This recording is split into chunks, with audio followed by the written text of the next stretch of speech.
Hello. Hey y'all. Oh, I've been rushing. How y'all doing? We're back. We're back. We're back. I missed y'all. Oh my God.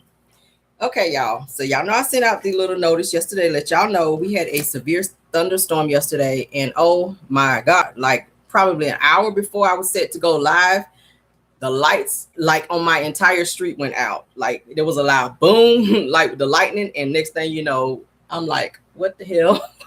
So we just literally sitting in the dark until today. But hey, it is what it is.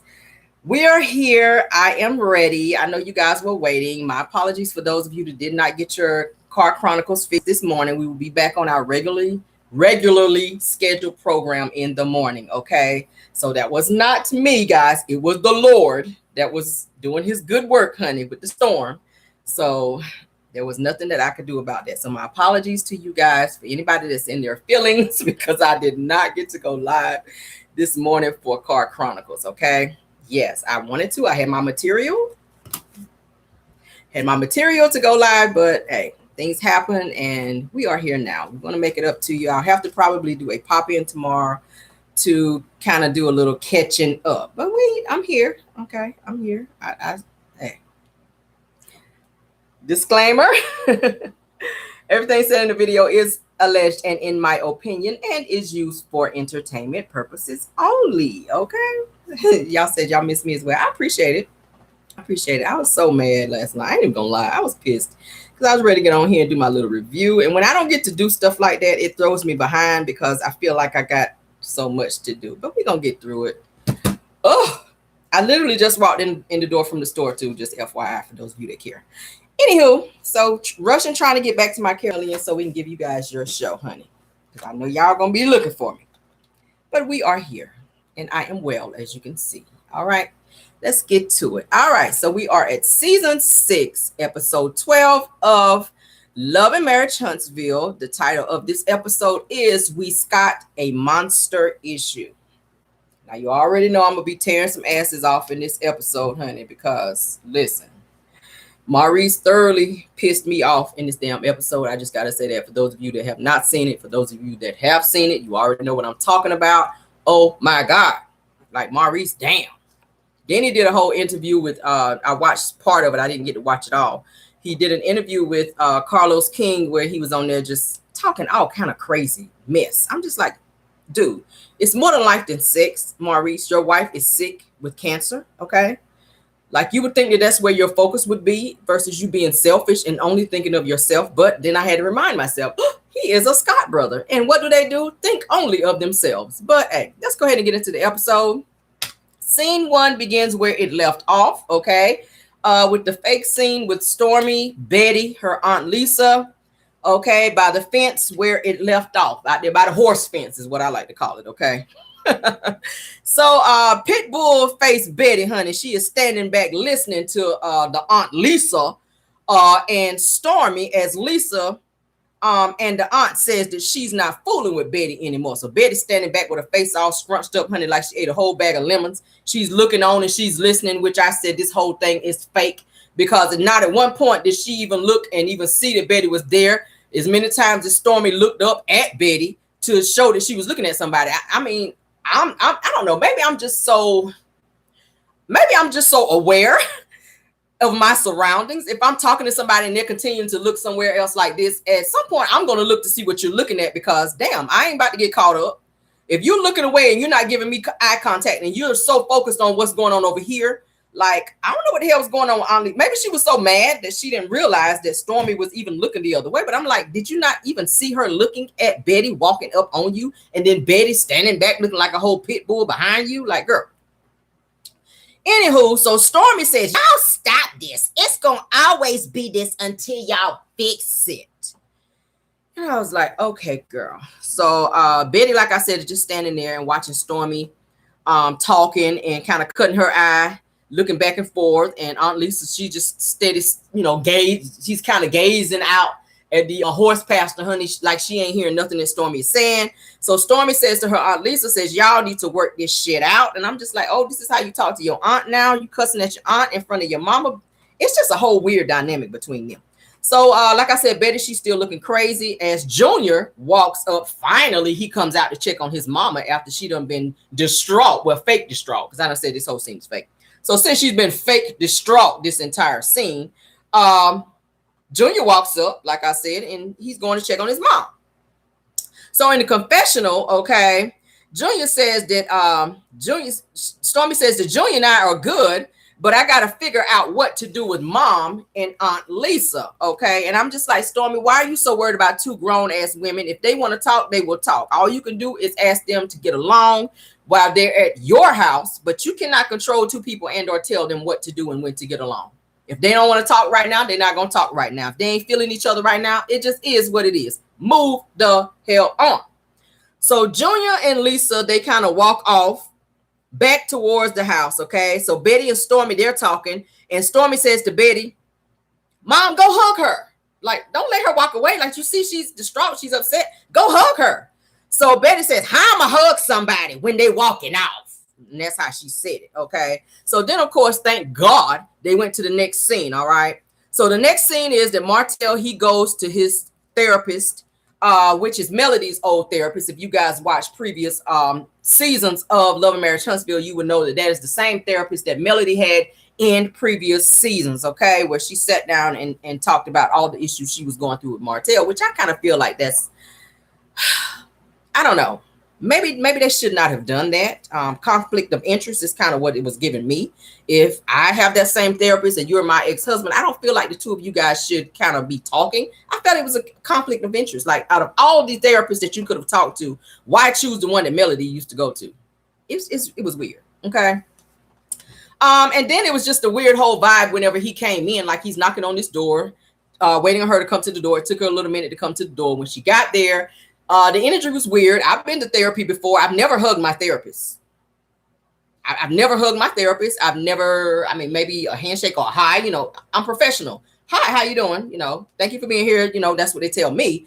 And then we sit our asses down and we talk. I've never hugged my therapist. So it was kind of weird for him to just go right in and just, I was just like, oh, that's kind of personal for a first meetup. Okay. Like I said, Martell, he goes to see his therapist. He has on this red jumpsuit, honey, some off-brand sneakers. He goes and knocks on the therapist's door. She takes a while to get there. Martell goes into the confessional and says that Mel and I are going through some things. Says that Mel put the kids in therapy. Says the judge saw it fit that I do therapy as a father to receive therapy as well. And so, of course, the therapy then go ahead and let him in. So he goes in. The therapist, like I said, greets him with the hug, which I thought was super duper weird. Martell is still in confessional. He says in the beginning, he says, I guess that I was a little hesitant because I believed that I got it. He says, but going to therapy gives you an outlet to be vulnerable and not being judged, and it's helping a lot. And I said, bull shiznick. Since when? Because your ass been still acting out, still doing the same bullshit that you've been doing. All right. Martell for months refused to go to therapy as ordered by the judge. Okay. So he wasn't a little hesitant. He was being defiant. Okay. And almost held in contempt. All right. And the only reason that he went to therapy was because he was threatened by the judge to lose visitation with the children. Okay. He was threatened to lose visitation with Eminem kids, and he was also held in contempt. So as far as him being hesitant, it was more than him being hesitant. He was just being totally defiant, saying he was just not going to go. For months, he did not go. Okay, and it took the judge saying, if you don't go, this is what we're going to have to do, and you're going to be held in contempt. And he went because of that, not because he wanted to be better, not because he had all these issues that he felt that he had, not because he wanted to be a better father and or ex-husband and co-parent amicably with Melody. He was forced to go. Okay. Anywho. So the therapist says, hi, says, thanks for being here. She says, I typically don't work this late. Okay. And I was like, baby, you work any time of the day that you can in order to help Martell, baby. Any time that you can get there. I don't care. Plane, train, how they say, hey, I don't care how you get there, baby. Get here if you can. Train, plane, car, boat, bicycle, bitch, get here. Because Martell got a lot of issues. It don't matter what time of the day. He be up all night anyway. He's up all night anyway, plotting, trying to figure out his next bullshit in terms of coming after Mel. So it don't matter what time of the day you talk to him. He ready. Okay? He don't sleep, girl. Look at the bags on his eyes. He got more bags than the checkout line at Walmart. That's a lot of bags. But let's move on, child.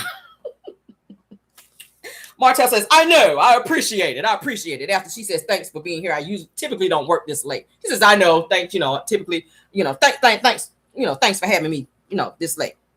So move right along. So the therapist says, let's talk about your holistic balance right now. And I said, Martell puts the whole in holistic. If you didn't know, therapist, okay? He puts the whole in holistic, okay? So then Martell says, yeah, I'm off balance right now. And I was like, no shit.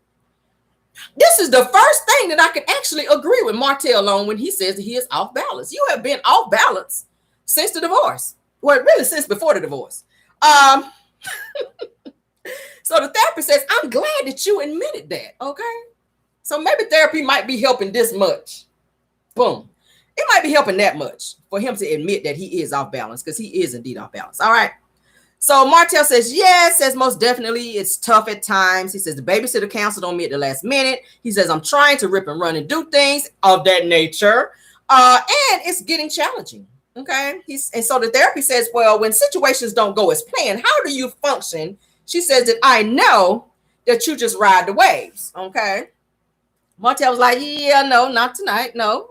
Says that I got mad at my mom or at my mama and the babysitter because people ain't doing what they say that they're going to do. And I said, don't that sound awfully familiar?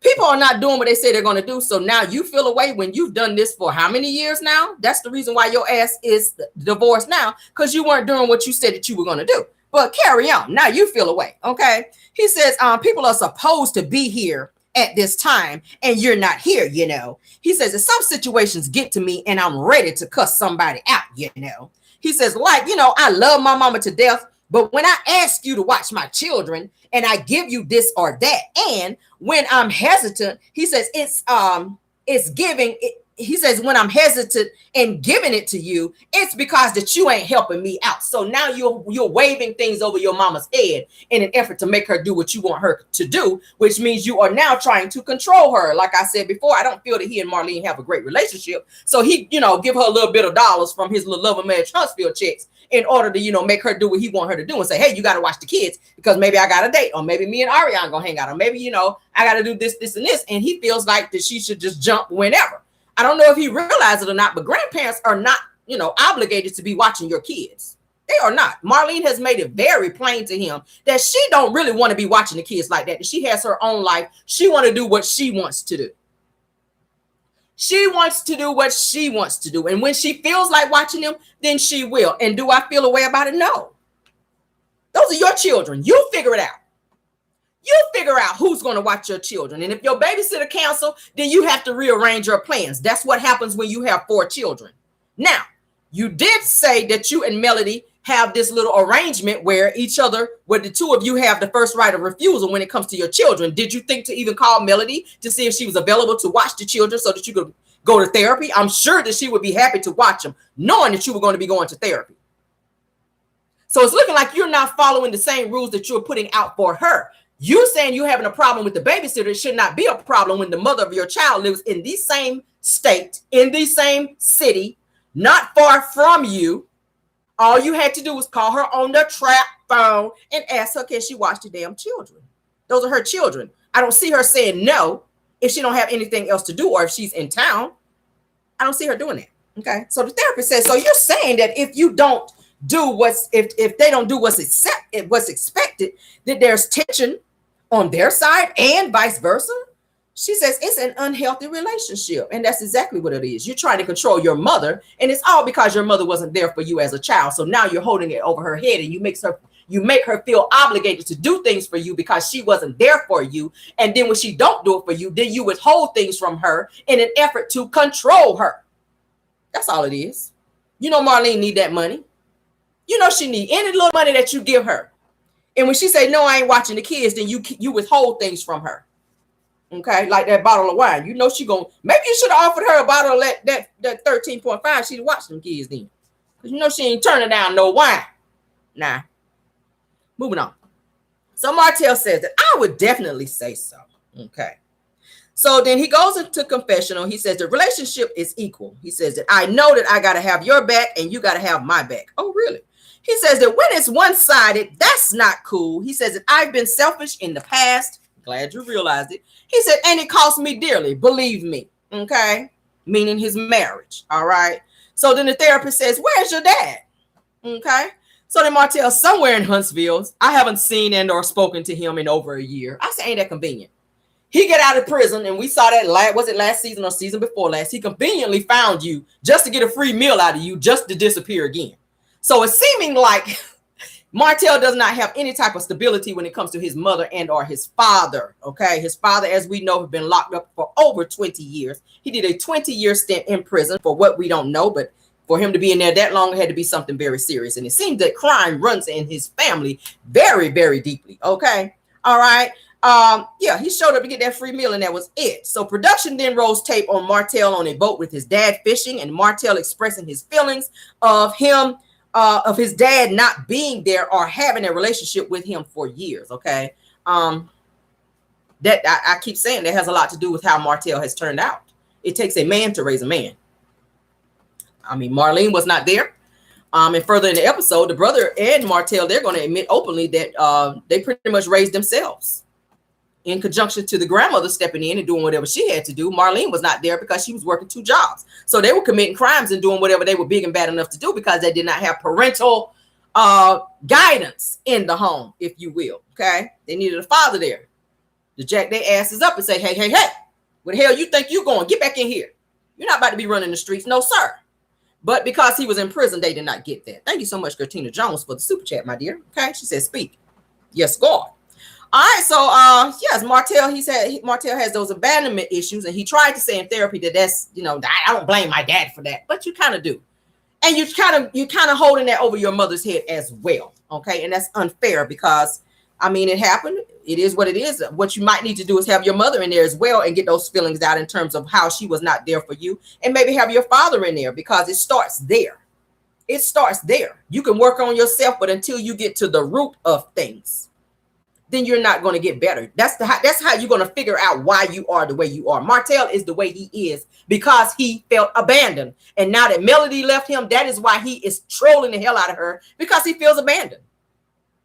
When she divorced him, he saw that as abandonment. That's why he won't let go. That's why he won't leave her alone, because he feels abandoned. And he's doing Melody the same way that he does Marlene. Okay. Yeah. So Martell says that he was coming around at times, and then he said it progressed, and then he pulled away, which I know he felt away about that. So the therapist says, do you feel that there's a void with him not being there at this point in your life? All right. Martell says, oh no. See, now he's not being honest in his therapy session, which that's not going to help him. He says, oh no, I would never say that I'm like that because my dad wasn't there. Absolutely, sir. You are that way. Marlene said in another episode, you just like your daddy. So it's some traits in Martell that she see that's the same traits as the same person that she laid down and had him with to have Martell. They have the same traits upon his own mother's admission. Okay. So Martell says it's a cop-out to be that way. He says that my mom always says, son, you are who you are. I can hear her saying that. She says that because of my younger brother, and she said that because of my younger brother. Okay. So then the therapist says, so you have a sibling. So why is this the first time we've ever heard of Martell having a sibling? And now I kind of know why, and we're going to talk about it in a little bit. We're going to talk about why we just finding out that Martell had a younger sibling, because oh my God. Okay. Yes. It's weird that we hear about everything else going on, but we did not know that he had a younger brother. Like, seriously. So the therapist says, oh, you have a sibling. So Martell says, yeah. He says, I'm 5 years older than him, and we have the same mother, meaning they have different dads. Okay. They have different dads, and you kind of look at them and tell, you know, they don't really have the same dad. So Martell says, yes, Montez, which is his brother, is a little bit on the bad side. Whew. I wouldn't say a little bit, and we're going to get to it. Okay. But Martell, so are you. The only thing that saved you was Melody marrying you and getting you pardoned from serving them 10 years of the little felonious crime that you were out there indulging in, sir. If it wasn't for Melody stepping in, you would be out in them streets and having multiple charges on you because you are also still street. You are still street, Martell. You just hide it in off the cameras. You do your shit off camera. Okay. You one way on the camera and off the camera, you another way. And that's just on period. I'm just gonna call it how I see it. And I'm damn sure not gonna put allegedly on the back of that. We're not gonna put allegedly on the back of that. You, sir, are a criminal.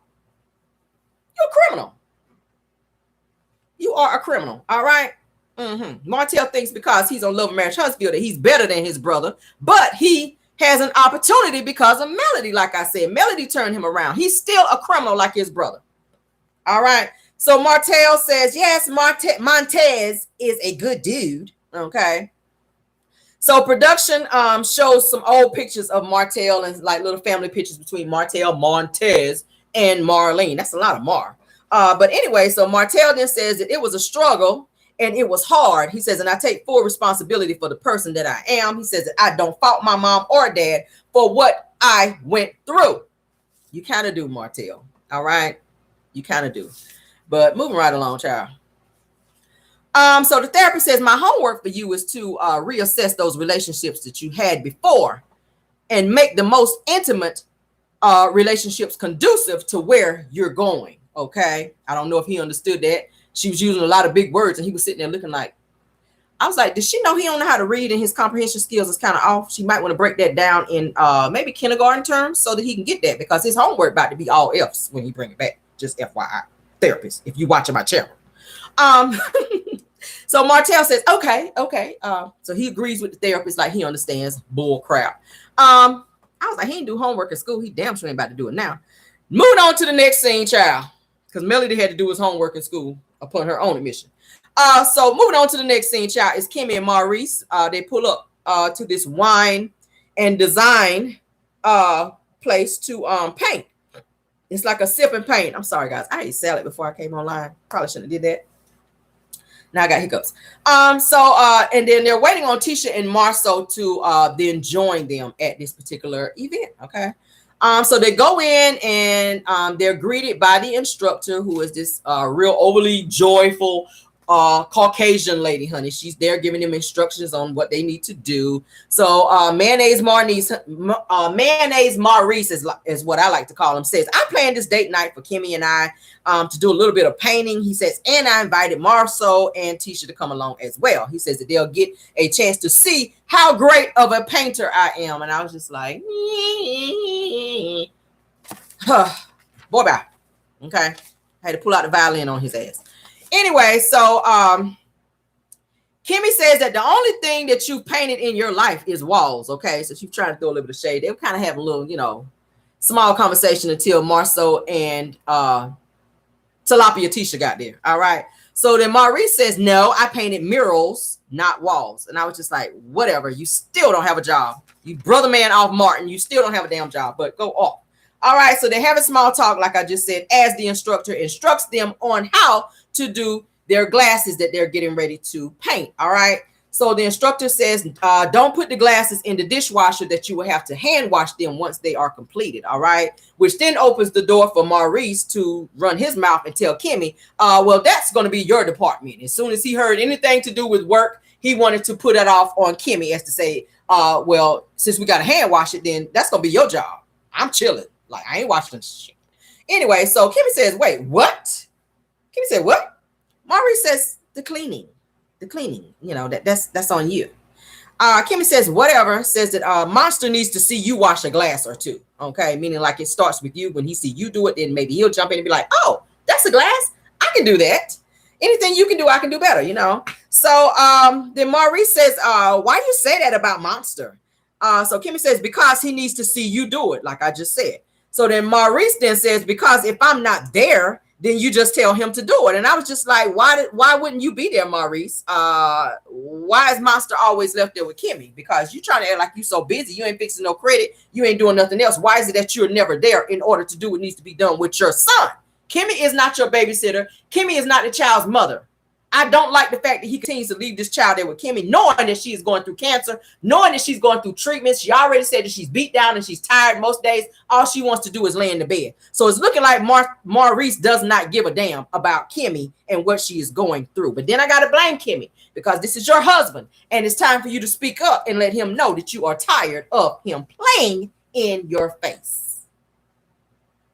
I need to be his wife for 3 days, and I set his ass all the way straight, okay? When you come home and you don't see nothing on that stove cooked, that tells you what you need to know. Take your ass somewhere and get you something to eat, because now I got to teach you a lesson. You're not going to keep playing with me. When you go in the kitchen and you don't see no clean glasses to drink out of, then you're going to see what I'm talking about.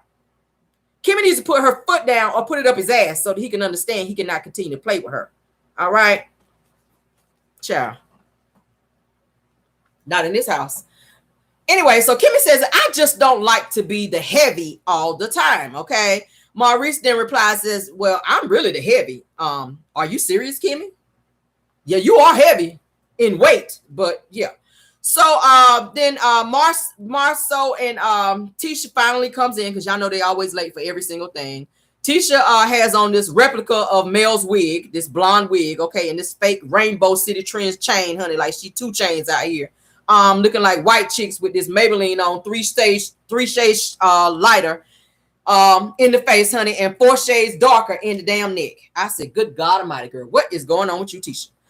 So then Marceau, he says, everything that me and Tisha have going on, he says, everything me and Tisha have going on right now, he says the tensions are pretty high right now. And I was like, no shit.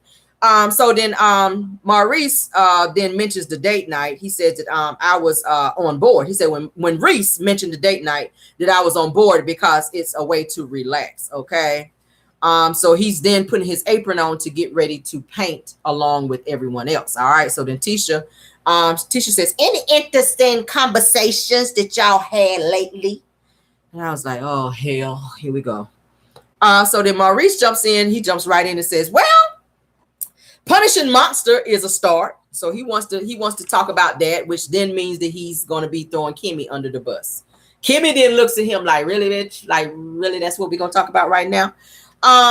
She immediately looks at him and give him that, like, don't start no shit look, okay? So then Maurice then says, why? What I do? Which he already knows what he's doing. He's starting to gaslight and pick at Kimmy. So then Marceau says, what he do? Say, why? What he do? What Monster do? So then Maurice says that Kimmy doesn't feel at liberty to punish Monster, okay? So then Kimmy says that's not true. And then she's kind of looking crazy at Maurice like this. That's not true. So then Maurice says, so you don't? And Kimmy says, I'm ready to paint my glass at this point. Like, she didn't want to talk about it. She kind of shot it down and want to change the subject.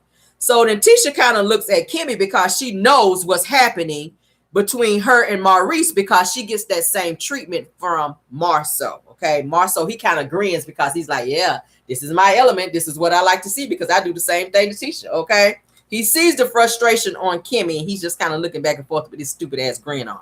Okay, so then to break the ice, Marceau then kind of jokingly says Kimmy, hush, let Maurice speak. So then Kimmy, she just kind of looks like, what? So then Kimmy, she kind of laughs it off, and she says, I'm saying this paraphrase is awful. She says that the last time that I told him to do something that he didn't. She says, I told Monster to rake the leaves, which is his punishment. Whenever she tells him to do something, he don't do it. Then she sends him outside to rake the leaves. She says that he, meaning Maurice, knew what the punishment was, but never backed me up on it. So meaning that Monster was like, I ain't raking no leaves, and he didn't do it. And Maurice did not enforce it. All right. A hot mess. So then Marceau says, Reese says, you got to back her up on that. All right. So then Maurice, he's looking crazy like, what you talking about? So then Kimmy, she's frustrated, and she says none. She says that he doesn't back me up none. So she's pissed at this point. So then Maurice says that you actually don't need any backup on this. She says that at the end of the day, says that this is our son who lives under our rule. Says if you tell him at 2:00 in the morning to do the dishes, then he should get up and do the dishes. It says that you don't need me to step in and ask him. I was just like, what?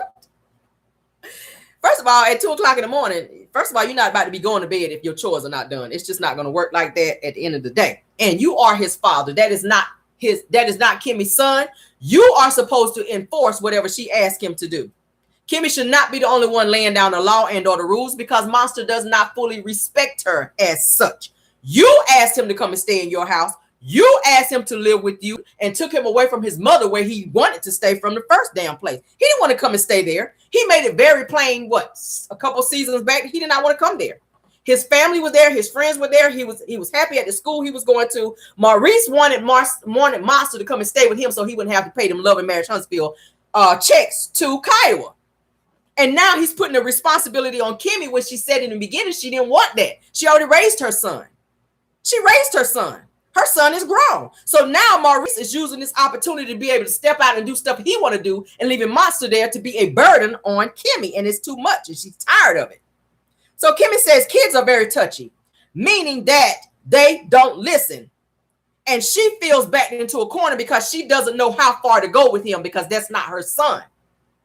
So then Maurice says that you're saying it like he ain't your kid too. I was just like, I don't even want to say what I'm thinking right now. So then Kimmy, of course, feeling frustrated when Maurice says, but he won't, Maurice. It says, please don't do that. Says at this table, don't do that. Says, and you don't get it. That's what she was telling him. And she's starting to really get.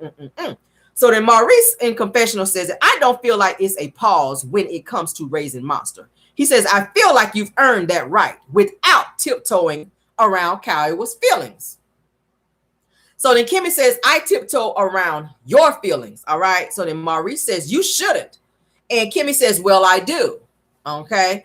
Maurice then says that I'm empowering you, like he God or somebody, to never tiptoe around me. As a matter of fact, he says you should never tiptoe in your own house. And I totally agree with that. Because you, sir, are a guest as well. You her husband, but that's her house. So at the end of the day, both of y'all can get the hell out if it comes down to it. Take your son, get in that same car that you say you spent all this time with him in, and back right on out that driveway and keep it moving. Yeah, you can do that. You can do that. I'm empowering you to do that. I'm empowering you to do that. Why are we doing all this empowering like you God or somebody? Is that what we doing? Child. Oh, you need to be. Give me 1 hour with Maurice. And I'm trying to tell you I would set him all the way straight. I'm trying to tell you. All right, so the instructor then speaks and she kind of instructs them on what they need to do. They kind of compliment each other's work. By this time, they're painting. They're already putting their little pieces together in terms of what they're doing. Tisha says to Kimmy, she says, do you punish Monster? Kimmy says, yeah. She says, I tell him that he has to rake the leaves, when he does not do what he's told to do. So then Marceau says, and what does Monster say? So Kimmy says that, why do you always tell me? That's what Monster said. Says that for a long time that I was the one keeping the peace to whatever drama was out there in the name of Monster. Okay. So then Tisha says that I think that you and Kiowa should be able to communicate about Monster. She says that you're his second mom. Says that y'all should be able to talk. That's what Tisha's telling Kimmy. Maurice then says that I've been fostering that relationship for years. Okay. Says that she, meaning Kiowa, is moving forward. And I think that they both can move forward. Okay. Says, so then Kimmy says that, so you think that she's moving forward and I'm just standing still? So you think that Kiowa is doing all the moving and that I ain't doing nothing that, I ain't making any progression? That's what Kimmy is asking him. So Maurice says that I don't believe that you're actually, she says, I don't believe that you've actually checked to see if it's moving forward. So he tried to be a smart ass. Okay. So then Kimmy says, really? Says that, how can you say that? All right. So then Tisha, she's kind of frowning up and she's kind of looking at Maurice like, wow.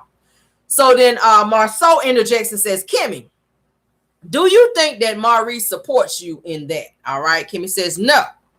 Tisha says, how can he be more supportive? Okay. So then Marceau says, maybe when you guys have a meeting, says that all of the family, with all the families, that you don't leave Kimmy by herself. All right. So, And then production kind of rolls tape on when Maurice had a meeting and Kiowa came into town, and then he kind of hightailed it up out of there and left Kimmy there saying that he had a meeting to go to. And Kimmy was just kind of sitting there. And this was during the time that Kiowa and Kimmy were kind of going through, and they weren't going, in a good space. So Maurice left Kimmy there to have a whole conversation with Kiowa, which was very awkward. And she was telling him, like, you really going to leave me sitting here to talk to her?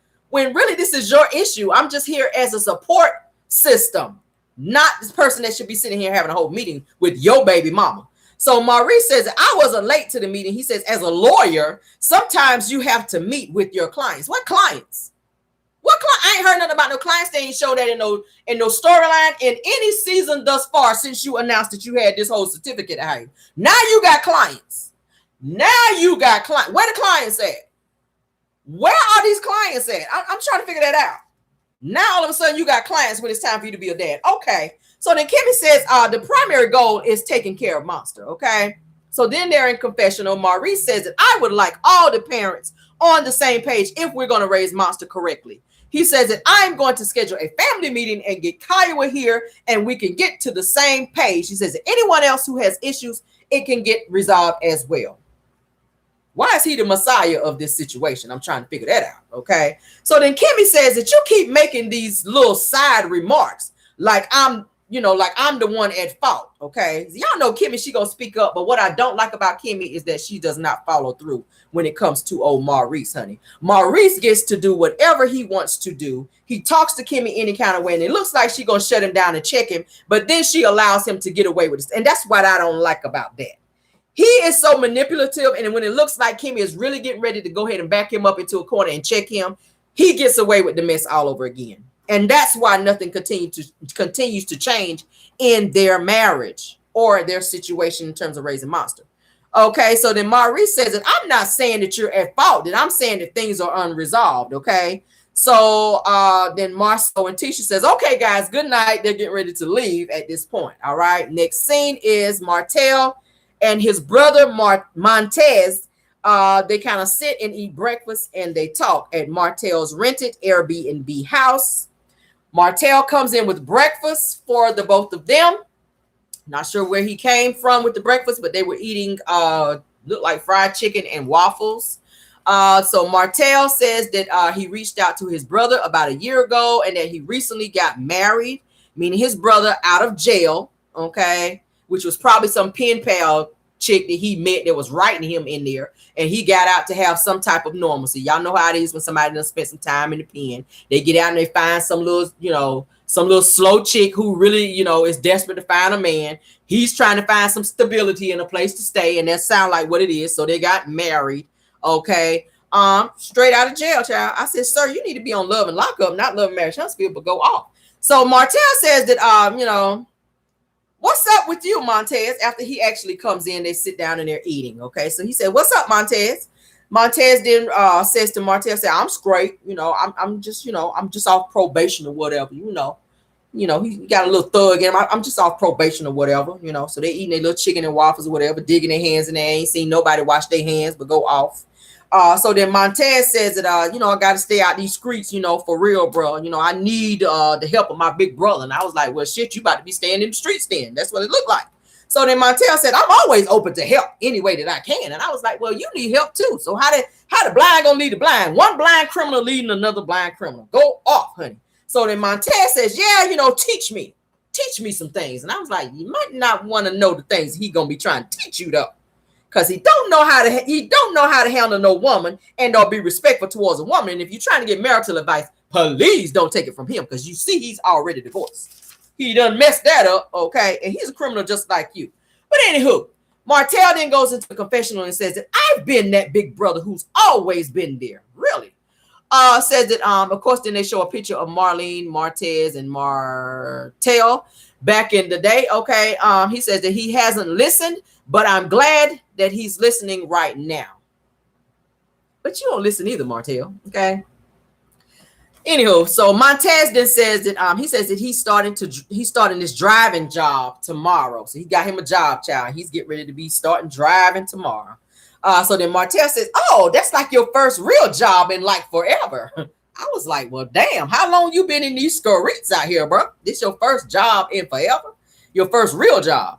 Okay. So, and then Martell then says, what do you said, what do you think that your reason was for not having a 9 to 5? And I said, what the hell is your reason for not having one? The same reason that you ain't got one. The same reason that you don't have a 9 to 5, because it's convenient. And for the same reason that you can't pass that builder's license test, okay? Because your ass is a slow ass criminal. That's what it's giving me. You asking him why he ain't got a job. I'm asking why you ain't got one. You sitting back waiting on Love and Marriage Hospital to come back. You taking your baby mama, your ex-baby mama to court for child support so that you can have a whole come up. So how you going to ask somebody why they don't have a job when you don't have one? Go off.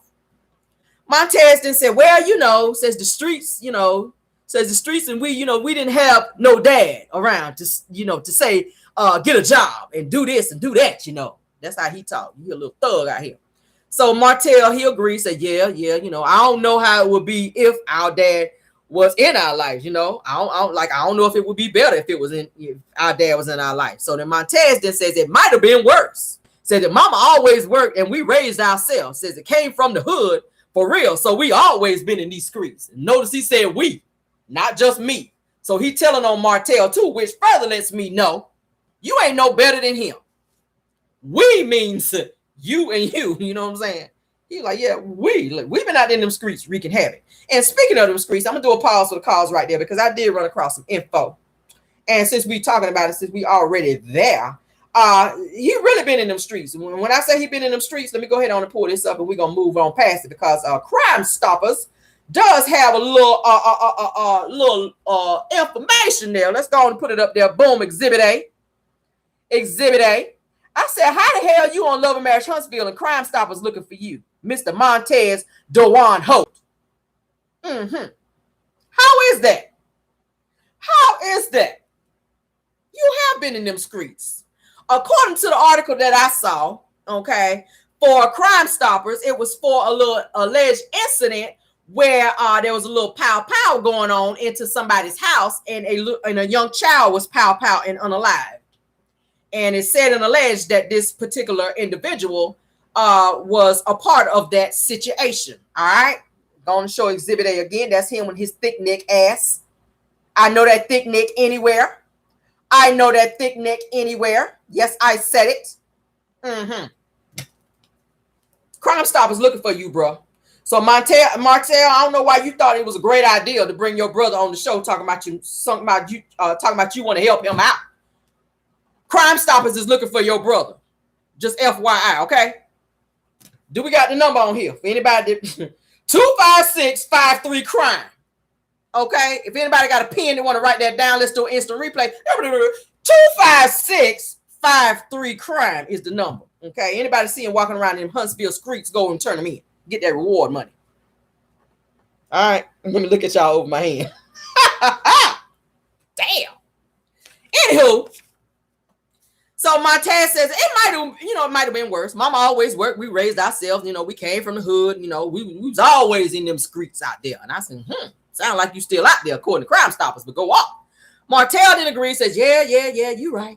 Yeah, we was out there in them streets, honey. Then Martell then says that I always say that you never know who will come into your life to change your life for the better. It ain't gonna be you. But anywho. So he says that I was bad.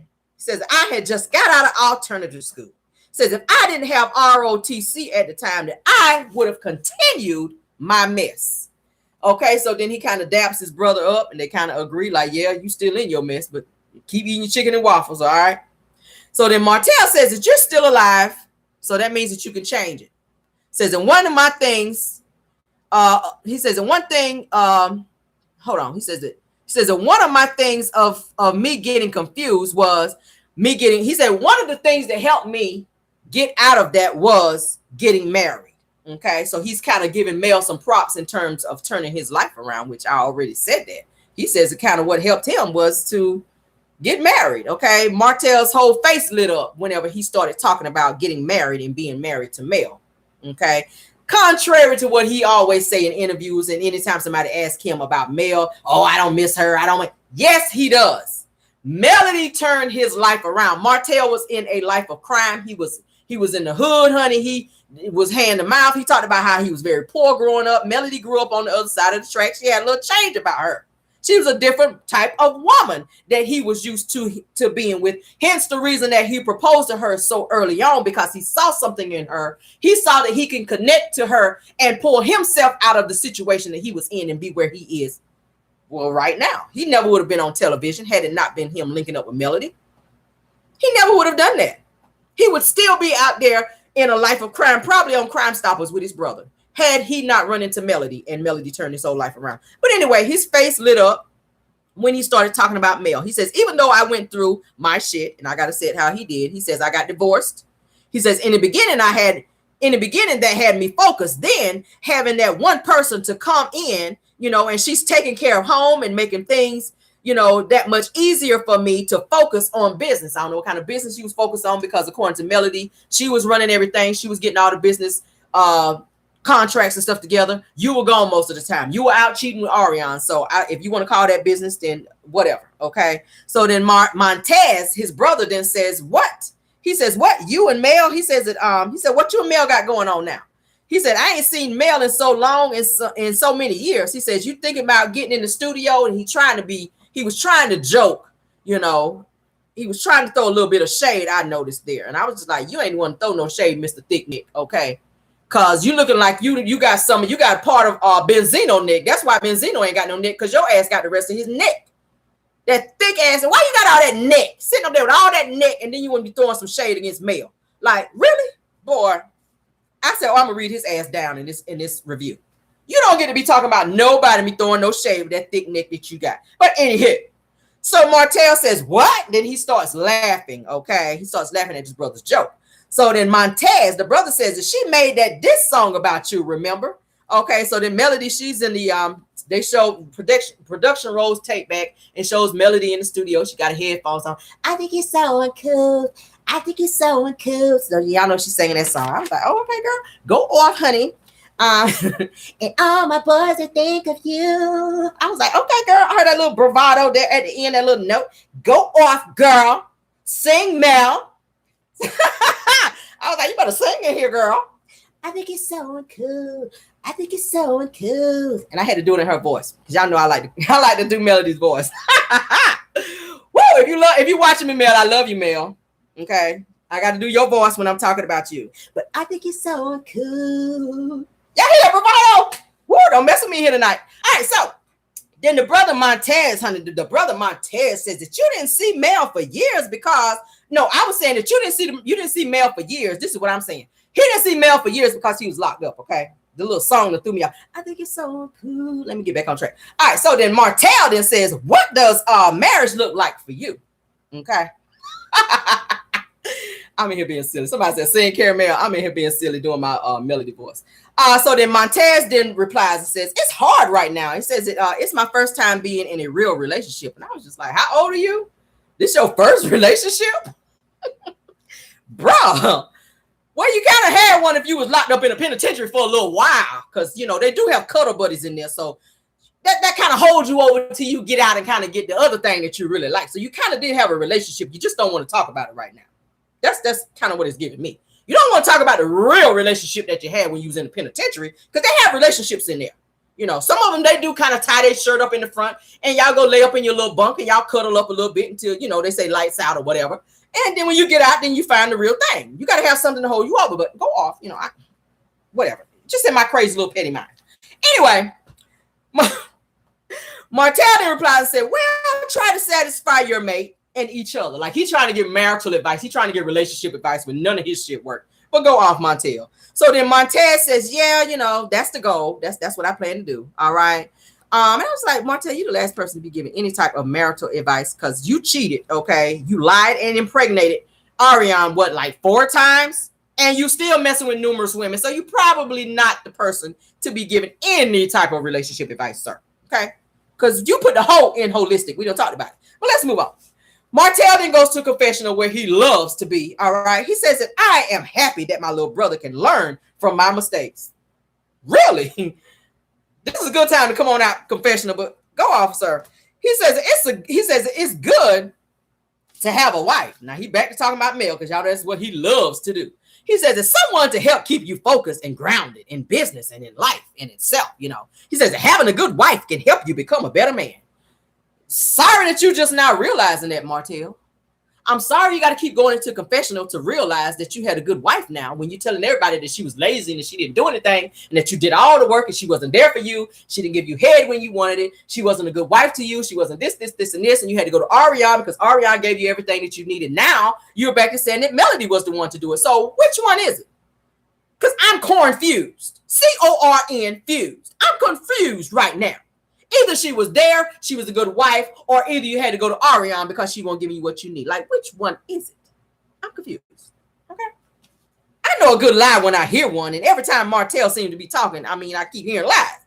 So then Martell says to Montez, says, is having a wife now going to help you stay grounded? Because it sure didn't help you. So then Montez replied by saying, I hope so, says that I got to get some type of motivation in me, man. I said, well, Crime Stop is about to help you get all the motivation that you need when they find you, but go off. So then Martell says that you're a businessman. Says that you're just about it the wrong way. Says that you're running an operation and it could have ran you a good, said you've been running some type of operation, but you could have run a real solid company.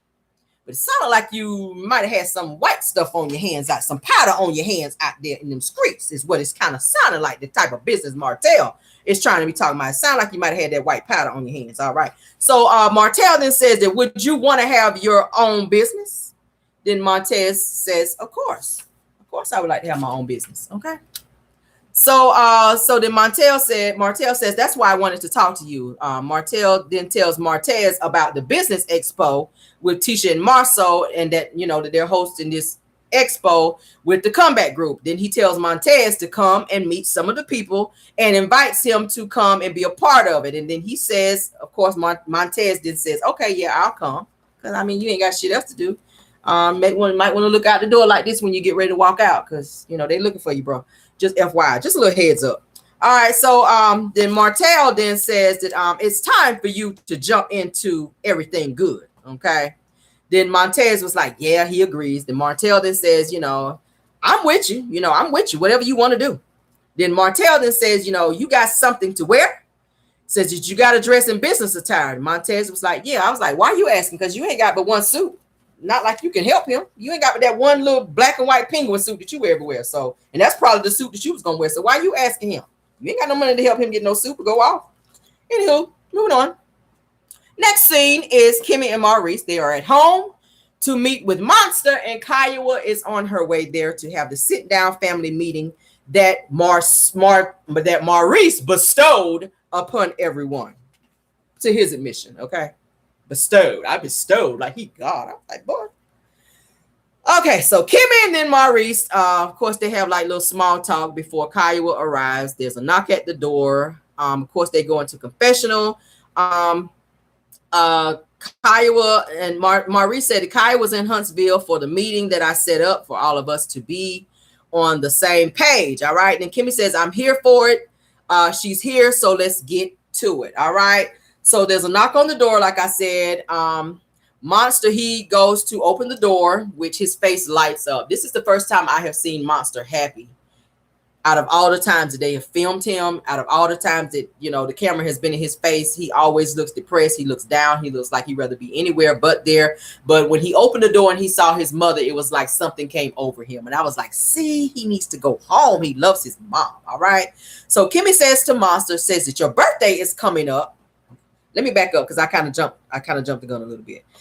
Before Kiowa gets there, Kimmy says to Monster, says that your birthday is coming up. What would you like to do? He says, I don't know. Okay, so then Kimmy says, what do you want? So then Monster says, like a gift. I don't know. So Kimmy says, why don't you get your license yet? Okay. Monster then replies, says, well, I do want to get my license, but I have to have a permit for like up to 6 months. Okay. So now there's a knock at the door. Monster gets up to go and answer the door. It's Kiowa at the door. He opens the door. His face lights up as he sees his mom. They embrace. She kind of holds him for a little bit. He kind of puts his head there on her shoulder while they hug a little bit. Then they go into the living room area where Kimmy and Maurice are sitting to have this infamous meeting that was bestowed upon everyone. Okay. Kimmy hugs Kiowa and takes her coat to go and hang it up for her. They seem to be cordial, which was great. Then Kiowa, she goes to sit down and she makes a funny face at Monster, like, you know how mamas are. She's kind of looking at him. She misses her son. She hasn't seen him in a while. She kind of looks across the room and she kind of goes, and kind of winks at him as she sits down. And he kind of looks at her with this little smirk and he's blushing. I was just like, look at that. I like that. I kind of like to see that exchange between the two of them because we have not seen him, that happy in a while. I haven't really seen him smile and his face kind of light up and he kind of blushed. He kind of had this blushing look. I said, look, he's so handsome. Little 15-year-old. He's so handsome. And we just didn't see that face because we always see him like this. His face is always like this. But when his mom came, it was like a different story. So Maurice, he kind of stares at Kiowa until Kimmy comes back. I said he might have still some feelings with Kiowa there, the way he was sitting there staring a little bit. Now, you give a little once over and then you kind of move your face back. But he was kind of staring at Kiowa to the point to where Kiowa was like, okay, what the fuck are you looking at, Maurice? All right, so Kimmy comes in and she sits down and she asks Kiowa, how was your trip? Kiowa says, it was stressful, but it's okay. I'm here. I'm safe. I'm at peace. We're good. So then Maurice says, well, she says that me and Kimmy inviting Kiowa here is for us to be on the same page. He says that he has to that he wants to talk about the camp situation. So he has Monster in camp. Kiowa, she replies, says, I'm sorry.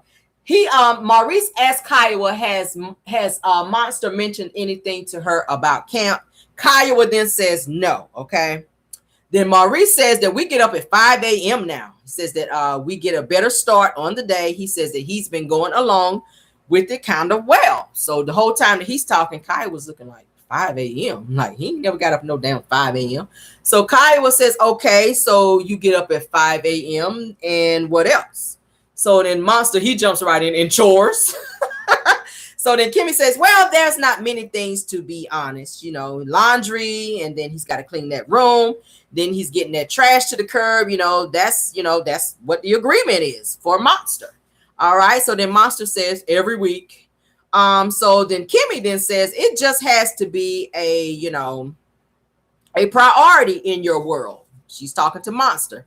So then Maurice jumps in and says, anyway, as far as the boot camp idea, I was just like, shut your ass up, Maurice. As far as the boot camp idea, do you have any issues with that? He's asking Kiowa, does she have any issues with that? Kiowa then says, it just needs to be adjusted, because Kimmy says that other things also needs to be done. And so there needs to be something else in place to help him get chores done and things that he's supposed to do. So she's kind of, weeding through the ground rules that they kind of put down, and she's kind of putting her take on things. She says that that's on you to do, Monster. She kind of looks at him. He kind of nods in agreement. So then Maurice says to Monster, why do you look like this?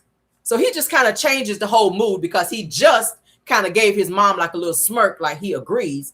But then Maurice jumps in with this whole militant attitude and says, why do you look like this? Then Monster responds by saying, like what? Then Maurice says that I'm looking at your face and it doesn't look like you're being receptive. He says, is that your receptive face? Then Monster says, I mean, there's not really a face for that. And I was just like, so then Maurice then says that yours is kind of like a face of rejection. Am I wrong? Monster says, yeah. Like, bitch, yeah, you wrong.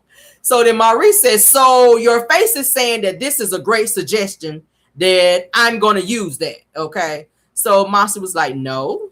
So then Maurice says, no, it's not showing that. And that's how he's talking to him. So then Kimmy says, honestly, Monster, I want to know some of your ideas. He's trying to turn the conversation from being so to being mothering, being nurturing, how it started out, because he was starting to come out of his shell and he was starting to kind of talk a little more.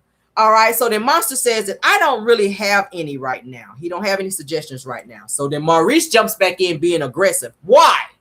Why don't you have any suggestions? Okay. Monster then says that I haven't really thought about it like that. Okay. Keep in mind, he's only 15 years old. Maurice then says, now, Now is a perfect time to start thinking as though he had everything together at 15. Okay. So then Monster, he kind of drops his head in frustration, like, okay, I'm sick of this shit.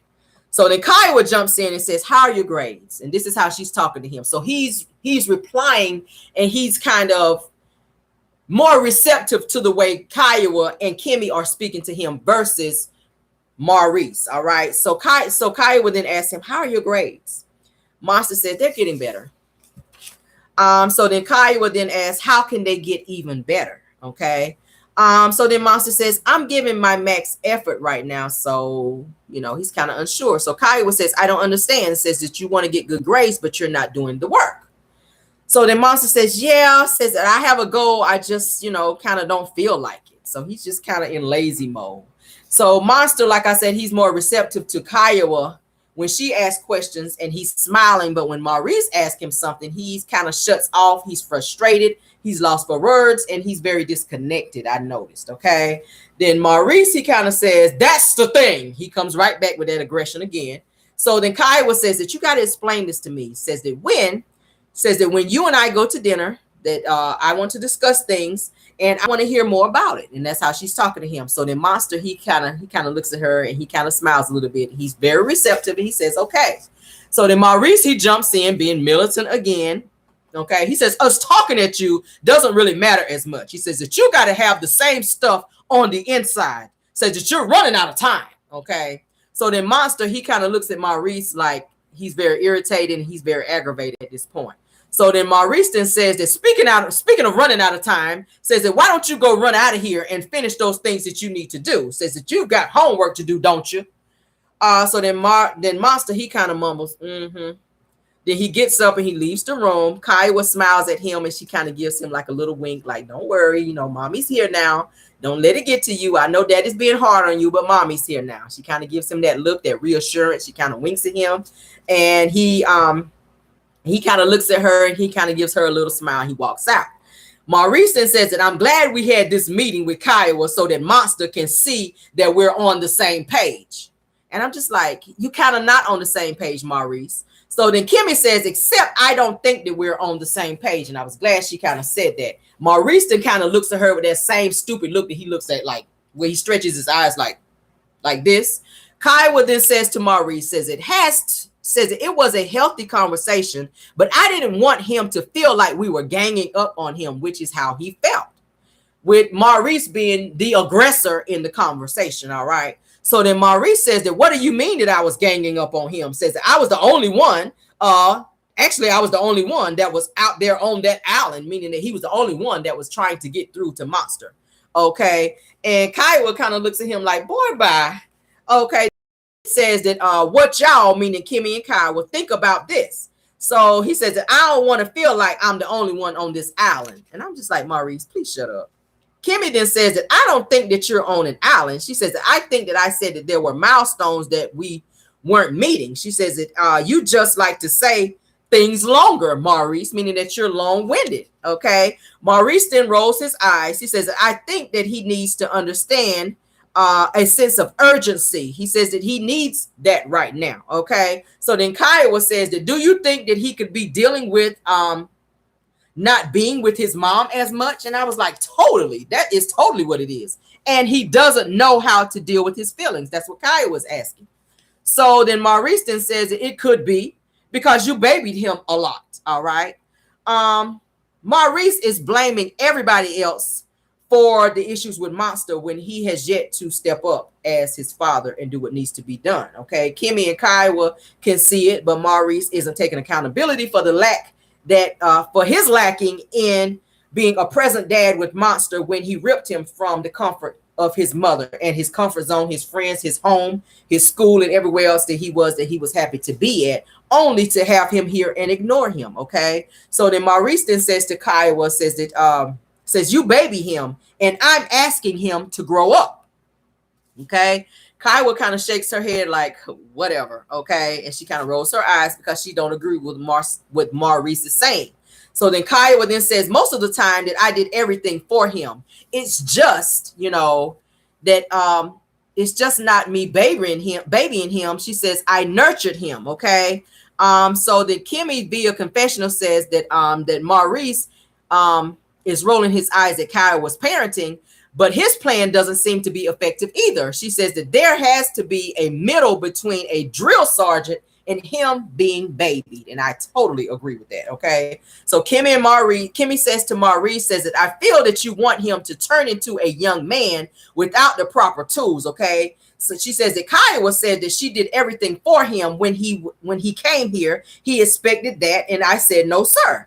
She says that you're old enough to do laundry and he didn't know how. So I taught him how. She says that you don't just learn things if you're not taught how to do them. She says that you don't wake up one morning and you're this responsible adult. She says it comes from seeing the responsible adult. Okay. She says that maybe you should spend more time with him. And that's what she's telling Maurice. And I said, uh-oh, here it comes, because y'all know that all narcs do not like to be told when they're not doing what they're supposed to do. Maurice is a total narcissist, and he gets totally offended by Kimmy saying this, okay? He gets very defensive. I spend time with my son. He says, I do. I spend time with him. I pick him up, and I take him to school. I was like, are you seriously sitting here saying this, Maurice?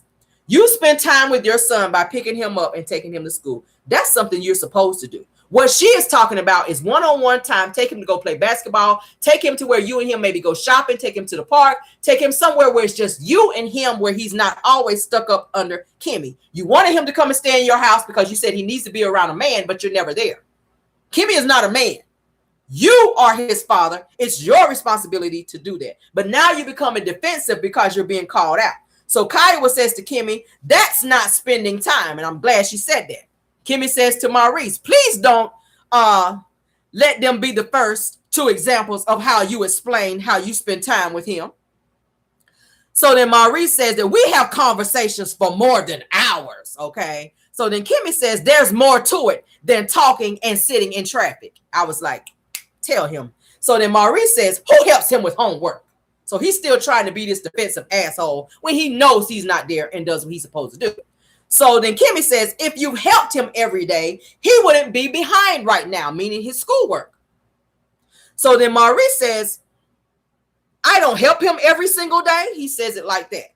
So Kimmy says, let's not go there, okay? Meaning, hell no, you don't help him every day. So then Maurice says that I don't believe that parents should be doing everything for a boy who is about to turn 16. So now this is his answer for him not doing what he's supposed to do. Now all of a sudden we shouldn't do everything for a boy who's about to turn 16.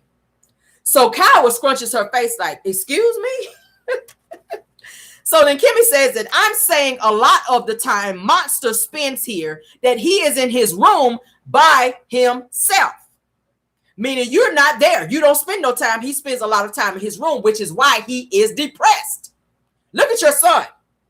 He is depressed. He's used to being around his mother. He's used to being around his friends, his stepfather, and people who he enjoys being around. When he's at Kimmy's house, Kimmy is busy doing her thing. She's trying to rest. She's going through her cancer treatments. A lot of times she may not feel like being bothered. Maurice is not there. So that puts Monster in his room by himself. He's depressed. All right. Kimmy says to Kiowa, does this sound like I'm making sense to you at all? So now that the point that the two of them are at a good space to where even Kiowa understands and agrees with what Kimmy is saying speaks volumes, and Maurice don't like that. And I keep saying this. Maurice enjoys the fact that Kiowa and Kimmy have this rift because he enjoys seeing two women fight over him. Has anybody else seen and or picked up on that? Sometimes men enjoy seeing women fight over them because it makes them feel like they the shit. It makes them feel like they popping. As long as Kimmy was going through it with Kiowa, he was enjoying it. So now that the two of them are on the same page and they agree, he's not feeling that. He's defensive. He wants to blame everybody else because now they are on the same page and he is not. It's like he feels like he is being ganged up on because he knows that he's wrong, and he's upset at the fact that now Kimmy and Kiowa are not friends, but they are being mature enough to understand what parenting means when he should be the one doing that because you asked for this whole arrangement in the first place. Kiowa didn't ask for him to come there. Monster did not even call you and say, hey, Dad, can I come and live with you? You chose this arrangement. And now you don't want to take on responsibility and or take accountability for the bullshit that you continue to put your son in, and the fact that he is now in a depressed state and you're not doing anything about it. Kiowa says to Kimmy, does this sound like I'm making any sense to you at all? Kiowa then says, yes. Okay. Maurice says that you're discounting how much time I spend with him. He's still on that. He's still trying to argue the fact that he spent time with him when he ain't there. All right. Kimmy says Monster is a really loving kid. He likes touches, he likes feels, he likes hugs, he likes that kind of thing. So sometimes when he doesn't get it on a regular basis because his mom doesn't live here, I think the next person he looks to is you. That's what she's telling Maurice. Maurice looks at Kimmy like, who, me? I wanted to slap him through the TV, y'all. I'm sorry.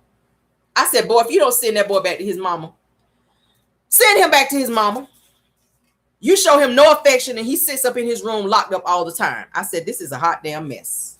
Kiowa is starting to see the stuff that is going on in the household and how unhappy her son is. Okay. I feel like Maurice tricked Monster into coming to stay with him. Okay. And Kimmy, even though he didn't want to, and he got there and got ignored, and Maurice is gone all the time, like I just said, and he gets yelled at and has no affection. He misses his mom and her nurturing, okay?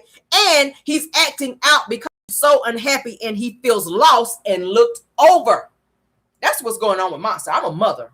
Boys love their mothers. Boys like that interaction. My son come up to me all the time and hug me. Hey, mommy, I love you. He says that all the time. He likes the hugs. He likes the kisses. Even at 8 years old, he loves that. Monster is looking for that same attention because he used to get that from Kiowa. Now that he's there, he don't get it. Kimmy is not his mother. Kimmy kind of doesn't, like she said, she tiptoes. She doesn't know, I guess, how to approach him in some ways. She don't probably want to run up to him and just grab him and hug him like Kiowa would do. But Maurice is his father. He knows him. You should know your son. Go into his room and sit on his bed and talk to him and see what's going on in his mind and give him some hugs. Give him some daps, spend time. That's what he's looking for. That's why he look at you all crazy with his face scrunched up as soon as you open your mouth to talk to him. He's not receptive. Moving on. Kimmy then says that you send him to a drill sergeant in boot camp versus having a dad who spends time with him. I totally agree, Kimmy. Maurice then responds, so I do spend time with my son. He's still on that. So he's not accepting the fact that anybody is telling him, Kimmy being exact, because she's there. She sees all of this. And the fact that she's saying that he's still not being receptive, still in denial, still not seeing things for what they are, still being selfish, making Monster suffer because he don't want to pay Kiowa child support each month. That's what it is. You want to spend money on all them little cars looking rich, flossing. You don't want to spend that money and send that money to Kiowa. So you snatch him up from his mama and have him there depressed, and that's selfish. Maurice then says that I am his #1 fan and I spend time with him. Bullshit. Still lying and deflecting. Kiowa asks, okay, what do you guys feel about me being here, about me being more present, okay, more often for him here? Meaning she's going to start coming into town more to check on her child because she sees the dynamic of what's going on here. Now that Kimmy has put that out there, now that she sees how her son is interacting with his father, she sees there's a disconnect there. So she's being a mother like any mother would do, and she's stepping in and she's going to spend more time with her son, which I feel like she should just take him home. I feel like Maurice done scared Kiowa into saying my son needs to be here, and he tries to use that lawyer bullshit on her in an effort to make that son stay there. Because y'all saw how he was at the reunion. Somebody's going to get sued. He really think he's this big uptown lawyer now. And I think he's really tried to, put that on Kiowa in a means of trying to make her feel like she has to have Monster stay there. I think she wants her son to stay home, but I think Maurice is the one that's causing it not to happen. And he's using the fact that he's this lawyer now and he got this pull now in an effort to keep that son there, even though he don't really want him in the first place. Okay. After Kiowa makes the statement about, what do y'all feel about me being more present and being around here more for him? Maurice said that would be helpful. Okay, of course, because you ain't gonna be there. All right, anything to take the responsibility off you, Maurice. Kiowa then says it's obvious that he has some feelings. Now, as a mother, she sees and she knows her son, and she's picking up on that. Maurice then says, why do you say that? Kiowa then says that because his body language.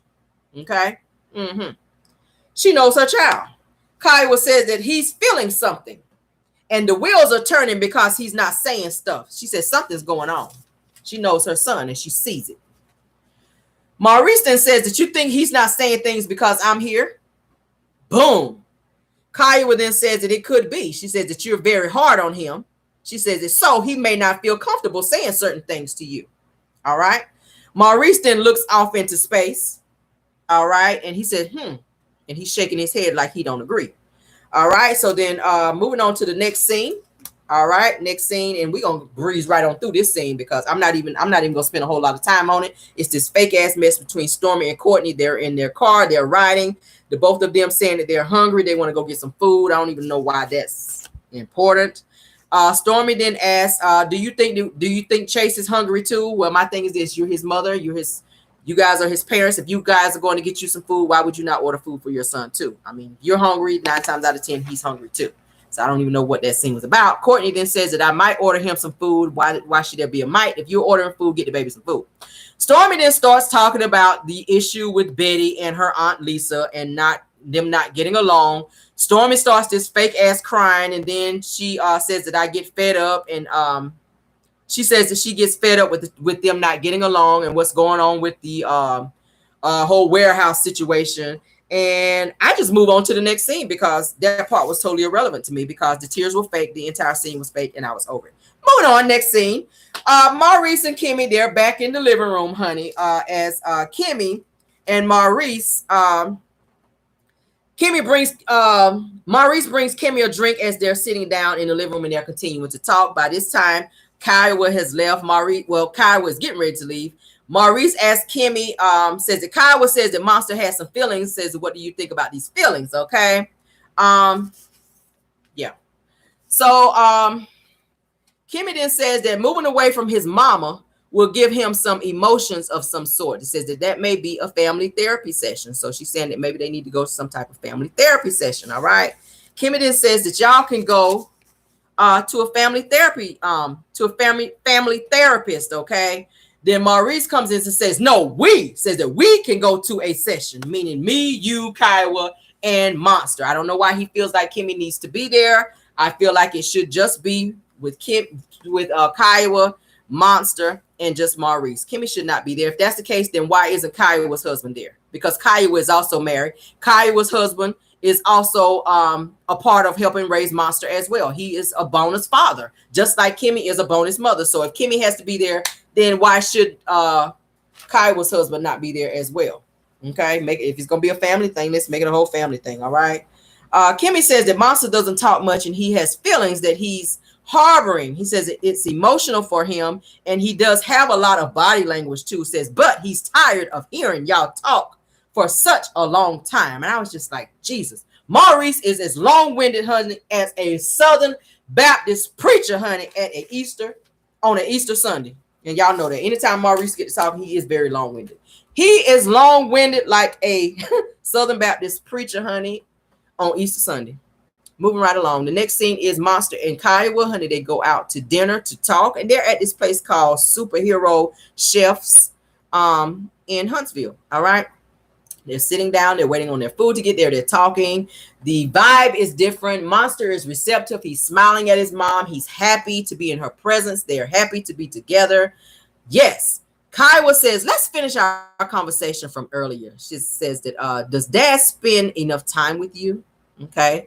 She says that, are there any feelings that you may have that you're not sure of how to express? She says that, do you not feel like you have someone to talk to? She's asking Monster these questions.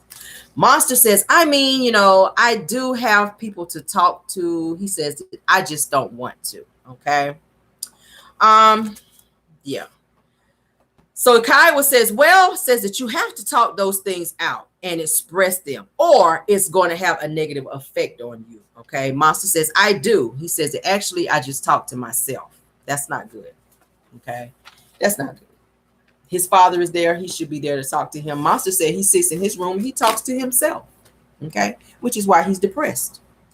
Monster says, whenever I'm in a situation, I just realize what's going on and move on from it. Okay, Kiowa says that I don't like to hear that. Says that you have to have a solid person to talk to. Says that did you come to a resolution? Says that how do you feel about me coming around more and being more active? And then she has, a little grin on her face when she's grinning at Monster when she says that. He is just like over the moon when he hears that. He's smiling at his mom, and he has this joy all over his face upon hearing the possibility of his mom being around more. Okay, so then Kiowa then says that how much time would you like? Okay, Monster says as much as you can fit in your schedule. Like, he is happy that his mom is talking about coming and spending more time, and he is smiling from ear to ear, y'all. Okay, so Kiowa, she smiles back and she says, okay, that's fair. That's fair. She's nodding her head like, okay, I can make that happen, whatever it takes. Okay. So back at Kimmy and back at Kimmy's house, she's still trying to get mayonnaise face Maurice, honey, to understand the error of his ways and his parenting. Okay, he's sitting there making faces like he don't understand her. He's not receptive. Kimmy then says that I really want a mother and son relationship. Okay. Kimmy also says that I feel that you should go to therapy with Monster. All right. Then Maurice says without you, right? So Kimmy says that why are you saying that? All right. Maurice said, because you said that we should go. He's still on that we thing. I don't know why he wants Kimmy to be there so much. Give me 1 second, y'all. Oh, my throat getting. All right. So then Maurice says to Kimmy, he says, I'm sitting here thinking that you must not be a parent. I said, he's so damn immature. Kimmy says, a parent? She says that I'm not the one who carried him. All right. Maurice rolls his eyes and he's upset. He says that as far as parents, that we all should probably go to therapy. Okay. So then Kimmy says, for all 5 of us to show up to a session might overwhelm Monster. She says for him to open up and trust and get out his feelings without all of us there staring down his throat for the right answer. That is what he needs. All right. Maurice then stretches his eyes like he doesn't agree with Kimmy. Okay. Kimmy then says in the confessional, she says that I feel a child may open up better with just having 2 parents there and not having everybody there breathing down his neck. All right. Maurice then says that a whole idea is over. He says my whole idea is overlooked. He says, so for every single time that we come together, I prefer that it be both parents as well. He says that we're all parenting Monster. I said, what?